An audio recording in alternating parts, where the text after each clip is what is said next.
ایک آدمی پر حج فرض ہو چکا ہے اور حج ادا کرنے سے پہلے فوت ہو گیا ہے، تو کیا اس کے ذمے یہ حج باقی رہے گا؟ جس آدمی پر حج فرض تھا اور اس نے اس کو لیٹ کیا حتیٰ کہ وہ فوت ہو گیا، تو اس کی طرف سے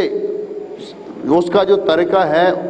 اگر ورثاء اس کی طرف سے خود اہتمام نہیں کرتے تو اس کے ترکے میں سے پہلے حج کے اخراجات نکالے جائیں گے،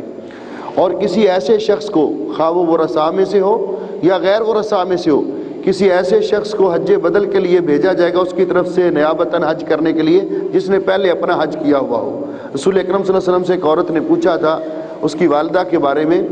تو رسول اکرم کے ایک روایت میں باپ کے بارے میں کہ میرا باپ اس نے حج نہیں کیا اور حج کیے بغیر فوت ہو گیا، حج اس پر فرض تھا، تو آپ نے فرمایا کہ کیا بتائیے اگر اس کے ذمے کوئی قرض ہوتا تو آپ ادا کرتے؟ جی ہاں، قرض تو ہم ادا کرتے۔ تو آپ نے فرمایا فدین اللہ احق ان یقضی، اللہ تعالیٰ کا قرض زیادہ حقدار ہے کہ اس کو ادا کیا جائے، اس کو پورا کیا جائے۔